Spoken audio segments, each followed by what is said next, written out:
Você sabia que existe uma ave tão pequena que caberia na palma da sua mão, mas que é capaz de feitos que desafiam a lógica da física? Uma criatura que parece ter sido projetada por um engenheiro maluco da natureza, capaz de ficar parada no ar, voar para trás, fazer curvas impossíveis, e tudo isso movida a néctar. Hoje, você vai entrar no mundo secreto dos beija-flores e entender por que o voo deles é uma das engenharias biológicas mais incríveis do planeta. Agora pensa comigo. Como um animal tão leve consegue bater as asas até 80 vezes por segundo sem simplesmente queimar o corpo inteiro de tanto esforço? E como ele faz isso todos os dias, viajando quilômetros, brigando por território, seduzindo parceiros e ainda escapando de predadores? Se você acha que já viu tudo sobre beija-flores, se prepara, porque o que está por trás desse voo é muito mais insano do que as imagens bonitas que aparecem nos documentários. Vamos começar entendendo o que torna o voo do beija-flor tão diferente de qualquer outra ave que você conhece. Porque não é só a velocidade, é a combinação de anatomia, energia, estratégia e até personalidade. E no final, você vai perceber que, para um beija-flor, cada segundo de vida é um equilíbrio perigoso entre voar, comer e não morrer de exaustão. E a parte mais impressionante, muitos deles fazem tudo isso viajando milhares de quilômetros em migrações que parecem simplesmente impossíveis. Se você ainda está comigo, presta atenção agora, porque entender o voo do beija-flor é quase como abrir um manual secreto da natureza sobre como desafiar limites físicos. E o primeiro segredo está escondido nas asas. Capítulo 1. A asa que funciona como um helicóptero em miniatura.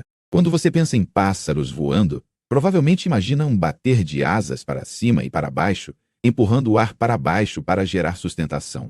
Essa é a lógica básica de praticamente todas as aves. Mas os beija-flores fazem isso de um jeito completamente diferente. Eles não voam como passarinhos. Eles voam como helicópteros. A grande sacada está no movimento das asas. Em vez de bater só para cima e para baixo, a asa do beija-flor faz um desenho no ar e parece um 8 deitado. Esse movimento permite que eles gerem sustentação tanto no movimento para frente quanto no movimento para trás. Isso significa que, ao contrário da maioria das aves, o beija-flor consegue se sustentar no ar durante quase todo o ciclo da batida da asa. Esse tipo de voo é chamado de voo estacionário, o famoso hover.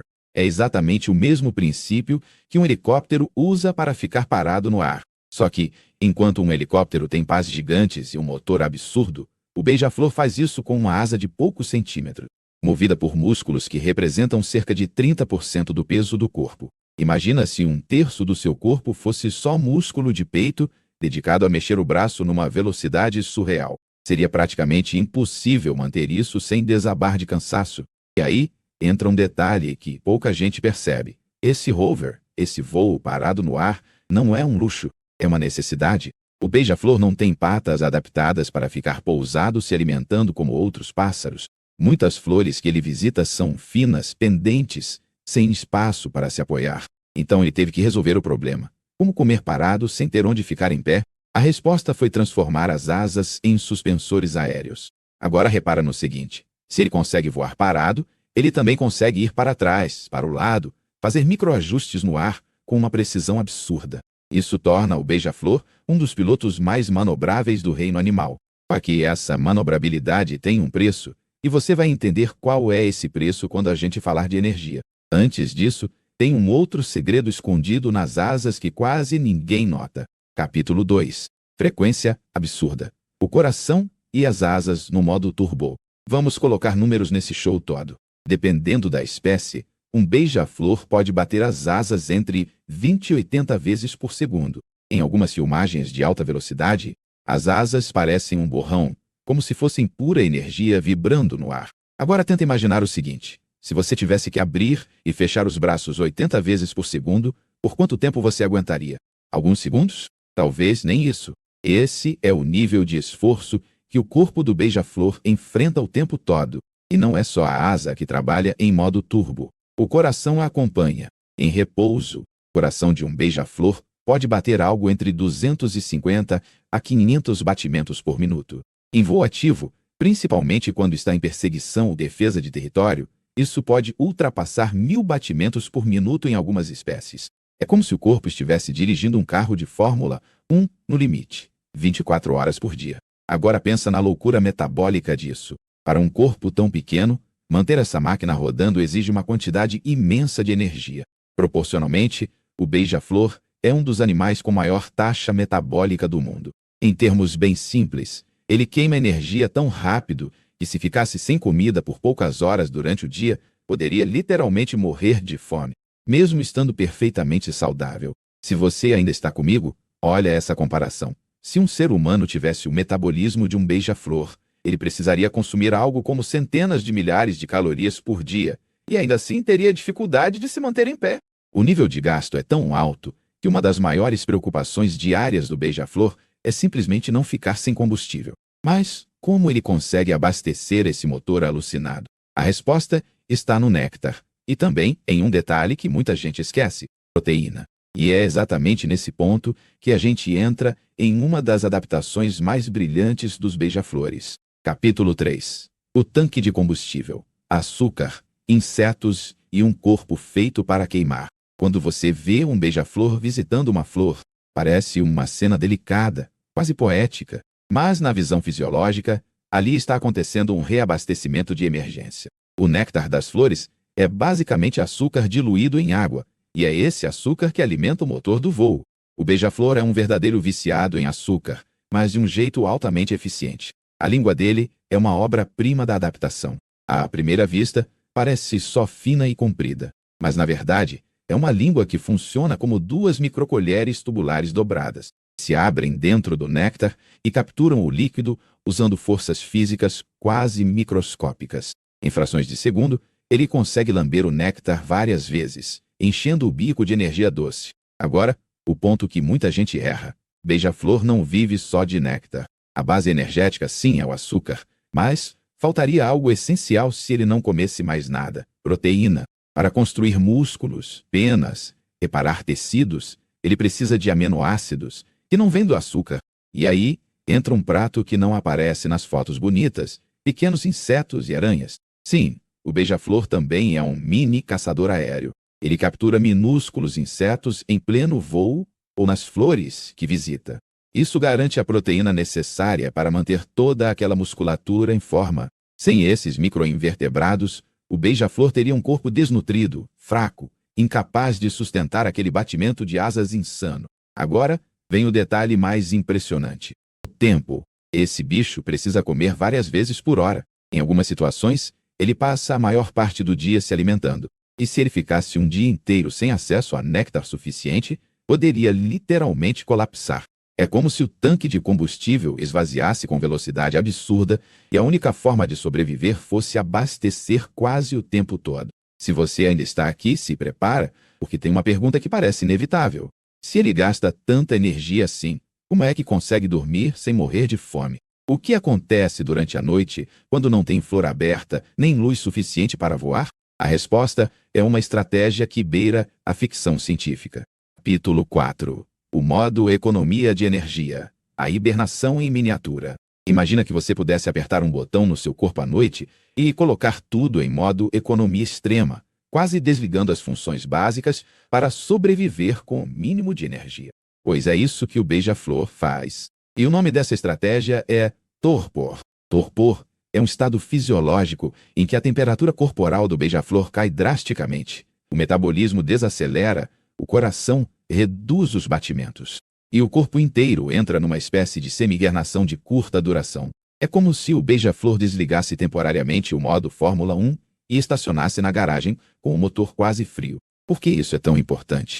Porque durante a noite ele não tem acesso ao néctar, e continuar queimando energia na taxa normal seria suicídio. O torpor permite que ele sobreviva horas sem se alimentar, economizando até 50% ou mais da energia que gastaria se ficasse em alerta normal. A desvantagem é que nesse estado ele fica extremamente vulnerável. É mais difícil reagir a predadores e perigos. Quando o dia amanhece, o beija-flor precisa de um certo tempo para acordar desse torpor, aquecer o corpo e voltar ao modo turbo. Esse processo pode levar minutos preciosos, e nesses minutos ele ainda está meio lento, meio vulnerável. Só que sem essa estratégia, ele simplesmente não sobreviveria a noites consecutivas. E se você está prestando atenção, tem uma consequência curiosa disso tudo. A vida do beija-flor é uma sequência diária de extremos. De dia, máxima energia. À noite, economia radical. Esse vai e vem metabólico constante é tão intenso que a própria expectativa de vida de muitas espécies reflete isso. Uma vida curta, mas acelerada, vivida no limite. Agora fica uma questão no ar. Se o corpo é tão frágil energeticamente, como é que essas aves ainda encontram energia para fazer voos longos, inclusive migrações gigantescas, atravessando oceanos ou cadeias de montanhas? A próxima parte da história parece quase impossível, mas é real. Capítulo 5. Voos impossíveis. Migrações que desafiam a lógica. Quando você pensa em migração de aves, talvez imagine grandes bandos cruzando o céu em formações organizadas. Mas agora pensa em um beija-flor, aquele bichinho minúsculo, atravessando mais de 1000 quilômetros de oceano sem parar. Parece mentira, mas algumas espécies fazem exatamente isso. Um exemplo famoso é o beija-flor de garganta rubi, que migra entre a América do Norte e a América Central. Numa parte da rota, muitos indivíduos atravessam o Golfo do México, voando horas a fio sobre o mar, sem lugar para pousar, sem pausa para reabastecer. Como isso é possível se o metabolismo dele é tão gastador? A chave está em 2 fatores: reserva de gordura e eficiência extrema. Antes da migração, o beija-flor entra num período de efagia, que é basicamente comer de forma intensa para armazenar gordura. Ele dobra quase o peso corporal com reservas de energia. Essa gordura vira o combustível que vai mantê-lo voando ao longo da travessia. Lembra que, proporcionalmente, ele queima combustível como um jato? Pois bem, nas migrações, o corpo dele se transforma num tanque voador. E aqui entra um detalhe que pouca gente lembra. Durante esses voos longos, ele ajusta o padrão de gasto, usando as correntes de ar, escolhendo altitudes específicas e maximizando cada batida de asa para usar o mínimo de energia possível, dentro do máximo que ele consegue controlar. Se você ainda está comigo, pensa no seguinte: um animal com alguns gramas de peso cruzando áreas que muitos humanos jamais atravessaram sem tecnologia.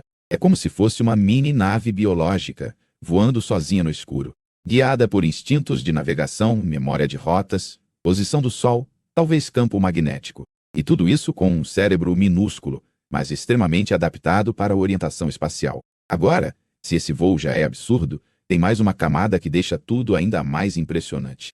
Enquanto fazem isso, os beija-flores são também guerreiros territoriais, com comportamentos agressivos que você provavelmente jamais imaginaria olhando para aquele bichinho delicado. Capítulo 6. Pequenos, mas briguentos, o guerreiro que defende cada gota. Olha a cena: um jardim cheio de flores, várias fontes de néctar, tudo parece calmo e colorido. Mas, para o beija-flor que domina aquele território, aquilo é um campo de batalha. Ele sabe exatamente quais flores estão produzindo mais néctar, quais pontos são estratégicos, e ele não quer dividir isso com nenhum outro beija-flor. Apesar do tamanho minúsculo, muitos beija-flores são extremamente territoriais. Eles perseguem invasores com voos rápidos, mergulhos em alta velocidade e até vocalizações agressivas. Alguns voos de ataque podem chegar a velocidades impressionantes em relação ao tamanho do corpo. Em escalas proporcionais, é como se um humano se lançasse em queda livre, parasse quase instantaneamente e voltasse a subir. Por que tudo isso? Porque acesso ao néctar não é só uma questão de comida. É questão de sobrevivência e também de reprodução. Um beija-flor bem alimentado tem mais energia para exibir comportamentos de corte, para cantar, para mostrar a coloração brilhante da garganta em ângulos específicos de luz, chamando a atenção das fêmeas. E aqui entra outro detalhe fascinante. Muitas das cores absurdamente vibrantes dos beija-flores não vêm exatamente de pigmentos, mas de estruturas microscópicas nas penas que manipulam a luz. Dependendo do ângulo em que a luz bate, a garganta do macho pode explodir num vermelho metálico, num verde iridescente, num rosa quase neon. É como se ele tivesse sido projetado para impressionar visualmente tanto rivais quanto potenciais parceiras. Se você ainda está aqui, olhe a ironia. Um animal delicado, associado a flores, cores e suavidade, mas que na prática vive num mundo de disputas constantes, competindo por território, por alimento e por atenção. Cada mergulho em alta velocidade, cada frenagem brusca, cada exibição brilhante, tudo isso exige uma precisão de voo absurda. E não acabou? Ainda falta entender como a própria anatomia, do bico ao cérebro, foi moldada para esse estilo de vida extremo. E é aí que o voo deles ganha mais uma camada de complexidade. Capítulo 7. Bicos, cérebros e a arte de voar com precisão cirúrgica. O beija-flor não é só a asa e energia. Ele é um conjunto de soluções anatômicas coordenadas para um único propósito: extrair néctar com eficiência máxima sem morrer tentando. E isso passa pelo formato do bico, pela língua, pelos olhos e até pelo cérebro. O bico é longo e fino, mas o formato específico varia de espécie para espécie, muitas vezes em correspondência direta com o tipo de flor que eles visitam. Em alguns casos, o bico é curvado para acompanhar flores tubulares. Em outros, é quase reto. Essa especialização cria uma espécie de parceria evolutiva entre beija-flor e planta. A flor oferece néctar. O beija-flor faz a polinização ao encostar o corpo no pólen. Só que para isso funcionar, o voo tem que ser incrivelmente preciso. Ele precisa pairar na frente da flor na distância certa, no ângulo certo, com estabilidade suficiente para inserir o bico e a língua em um espaço mínimo, sem desperdiçar energia demais. Isso exige um sistema de visão altamente desenvolvido. Os olhos do beija-flor são adaptados para enxergar bem em movimento, perceber cores intensas e responder rapidamente a mudanças no ambiente. E aí vem o cérebro. Apesar de minúsculo, o cérebro do beija-flor tem regiões dedicadas a coordenar voo complexo, memória espacial e até reconhecimento de flores específicas. Eles são capazes de lembrar quais flores já visitaram, quais estão com néctar novo, quais horários são melhores para cada planta. É quase como se tivessem um mapa mental do buffet de néctar no território. Se você ainda está comigo, pensa no nível de integração. Asas que se movem como hélices vivas. Olhos que calculam posição e distância em frações de segundo. Cérebro que armazena rotas e preferências. E um corpo que queima energia como um motor de alta performance. Tudo isso em um animal de poucos gramas. Só que a história não para aí. Todo esse sistema complexo também torna o beija-flor extremamente sensível a mudanças no ambiente. E é aí que entra uma parte importante: a vulnerabilidade desse voo perfeito diante de um mundo em mudança. Capítulo 8. Quando o mundo muda rápido demais para um voo tão afinado. Um sistema tão especializado é incrível quando o ambiente está estável. Mas quando as condições mudam rápido demais, a mesma especialização pode virar fragilidade. Os beija-flores estão começando a sentir isso com as mudanças climáticas, a perda de habitat e a alteração no ciclo das flores. Se as flores que fornecem néctar começam a florescer em épocas diferentes, seja por mudanças de temperatura ou chuva, o calendário interno do beija-flor pode ficar descompassado. Imagina ele chegar numa área migratória, esperando encontrar flores abundantes e dar de cara com flores já murchas ou ainda em botão. O equilíbrio energético dele não permite muitos erros. Poucos dias ruins já podem ser o suficiente para representar um risco sério. Além disso, a redução de matas e ambientes naturais diminui a variedade de flores e insetos disponíveis. Jardins urbanos podem ajudar, mas muitas plantas ornamentais não produzem tanto néctar ou não têm o formato ideal para eles. Por outro lado, quando alguém monta um jardim planejado para atrair beija-flores, com flores ricas em néctar e bem distribuídas, isso pode se tornar um pequeno oásis de energia no meio de áreas alteradas. E tem mais uma coisa: a relação com alimentadores artificiais, aqueles bebedouros com água açucarada, eles ajudam? Podem ajudar, desde que usados com cuidado, limpeza rigorosa e concentração correta de açúcar, imitando o néctar natural. Mas, se mal utilizados, podem prejudicar, favorecendo doenças e criando dependência em áreas com baixa oferta natural. Se você ainda está aqui, percebe como tudo converge para um ponto. O voo do beija-flor é tão perfeito que depende de um mundo igualmente equilibrado. Ele precisa de flores na hora certa, lugares seguros para descansar, rotas intactas para migrar. Quando esse equilíbrio se rompe, a primeira coisa que sofre é aquele espetáculo que a gente admira, o voo. Mas antes de concluir, volta a amarrar a maior promessa dessa história. Porque o voo do beija-flor é, de fato, um dos feitos mais incríveis da natureza. E o que isso revela sobre a própria lógica da vida na Terra? Capítulo 9. O clímax. O corpo que vive no limite entre vida e exaustão. Chegou a hora de encarar a verdade mais impressionante sobre o voo dos beija-flores. Eles vivem perigosamente perto do limite. Cada dia é uma maratona energética. Cada noite é um cálculo de sobrevivência. E cada migração é uma aposta alta, onde o prêmio é continuar vivo e o risco é simplesmente não ter energia suficiente para chegar. Pensa nisso. O corpo de um beija-flor é tão acelerado que, sem torpor, ele poderia morrer de fome em poucas horas de jejum.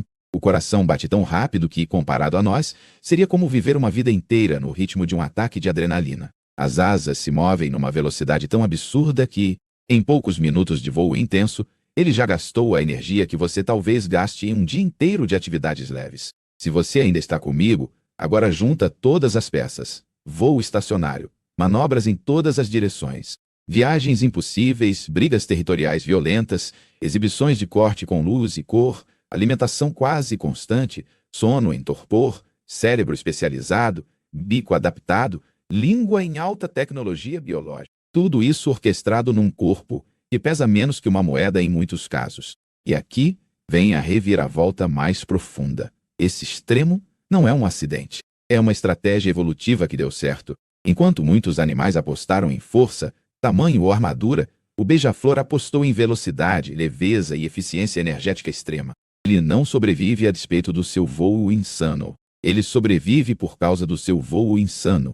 É esse voo que permite acessar flores que outros não conseguem, que garante a polinização de plantas específicas, que cria relações ecológicas únicas. Sem os beija-flores, muitas flores perderiam seus principais polinizadores. E sem essas flores, cadeias inteiras de vida seriam afetadas. Ou seja, aquele pequeno borrão colorido no ar é, na prática, uma peça-chave de muitos ecossistemas. Capítulo 10. Conclusão. O que o beija-flor pode ensinar sobre limites, equilíbrio e admiração?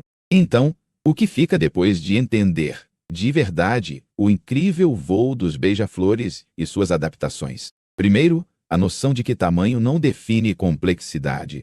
Dentro de um corpo minúsculo, existe uma máquina biológica tão sofisticada quanto qualquer grande predador, só que voltada para outra forma de poder, o poder de voar com leveza extrema e precisão absoluta. Segundo, a ideia de que viver no limite pode ser uma estratégia viável, desde que exista equilíbrio. O beija-flor é o mestre desse equilíbrio delicado entre gasto e ganho de energia. Um passo fora da linha e ele colapsa.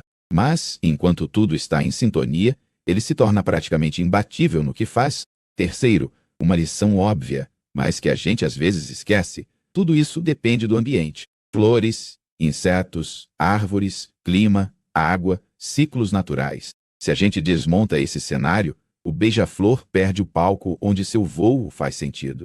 E com ele vai embora uma das expressões mais impressionantes da criatividade da natureza.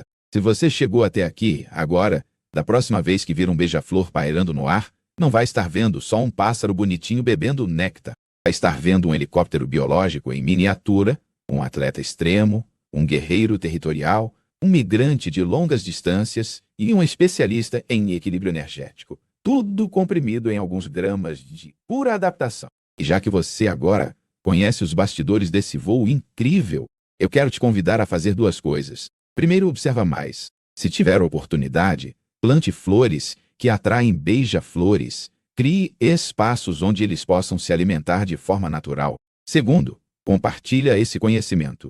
Manda esse vídeo para alguém que acha que beija-flor é só um enfeite da natureza. Quanto mais gente entender o quão extraordinários eles são, maior a chance de a gente cuidar melhor dos ambientes que eles precisam para continuar voando. Se você curtiu mergulhar nesse mundo microscópico de alta performance, deixa o like, comenta o que mais te surpreendeu sobre o voo dos beija-flores e se inscreve para não perder os próximos mergulhos no lado oculto da natureza. Porque isso que você viu aqui é só uma amostra de como, por trás de cada cena bonita, existe uma história de adaptação radical esperando para ser contada.